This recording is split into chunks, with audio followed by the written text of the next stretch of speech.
Dans cette vidéo, nous allons expliquer que signifie Proof of History, nous allons étudier un exemple réel pour mieux comprendre le terme et nous allons analyser certaines de ses principales caractéristiques telles que son fonctionnement. Si vous connaissez déjà le concept, passez au chapitre suivant en utilisant les timestamps ci-dessus. Le Proof of History permet de créer un enregistrement historique qui prouve qu'un événement s'est produit sur la blockchain à un moment précis, tandis que d'autres blockchains ont besoin que les validateurs communiquent entre eux afin de vérifier que le temps s'est écoulé. Aujourd'hui, nous allons apprendre ce que cela signifie et quelles autres fonctionnalités elle possède. À la fin de la vidéo, vous serez un expert. Ok, pas un super expert, mais vous allez comprendre et vous vous souviendrez de ce que signifie le terme lorsqu'il faut l'utiliser sans avoir aucune difficulté. Voyons une analogie de la vie réelle qui peut nous aider à comprendre ce concept. Vous arrivez au bureau, tamponnez votre carte de pointage et allez prendre un café. Lorsque vous revenez à votre bureau, le patron est là et vous accuse d'être en retard, vous, entre tous. Il prétend que vous venez juste d'arriver alors que ce n'est tout simplement pas vrai.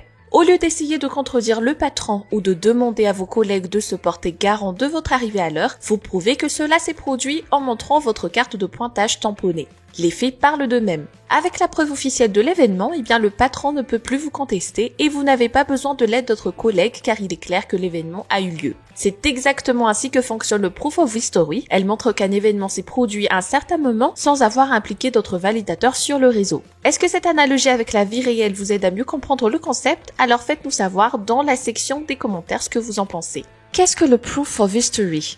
Proof of History ou preuve d'histoire permet d'alléger la charge des nœuds du réseau dans le traitement des blocs en proposant une méthode d'encodage du temps dans la blockchain.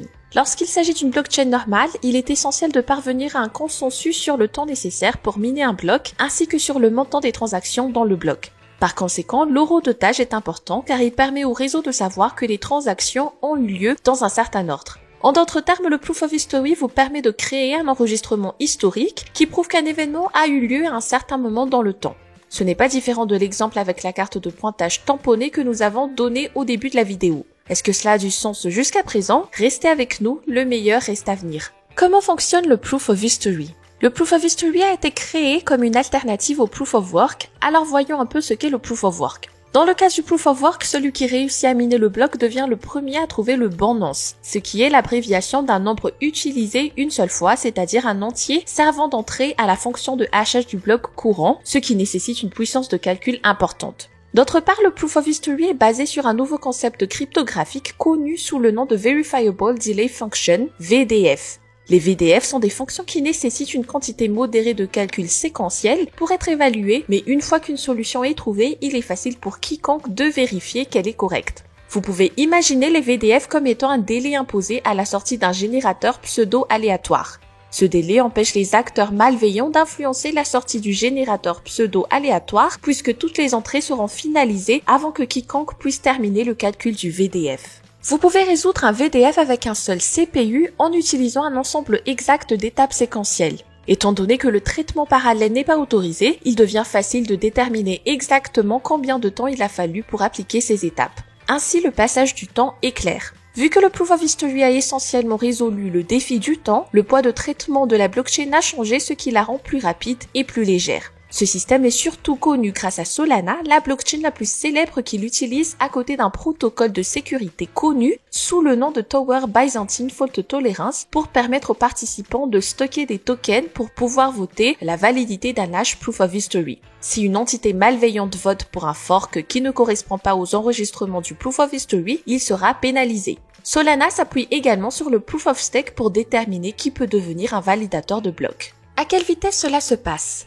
C'est avec la Verifiable Delay Function que chaque créateur de bloc démontre qu'il a attendu le temps nécessaire afin que le réseau puisse avancer sans avoir à se baser sur l'heure locale de l'ordinateur ou sur les délais d'attente locaux entre les transitions d'état. Le créateur de bloc suivant doit générer localement une partie du VDF jusqu'au slot programmé. Cela signifie que dès que les nœuds sont reçus, la transition d'état peut commencer exactement au moment où le message est reçu, grâce au fait qu'il existe déjà une preuve cryptographique que le créateur a respecté les délais du protocole. Pour comparer, pendant que Solana peut confirmer 25 blocs proposés par 25 validateurs différents, d'autres réseaux n'en peuvent confirmer qu'un seul. C'est tout de même assez rapide, n'est-ce pas? Attention Roadrunner, vous avez de la concurrence. Y a-t-il des retards?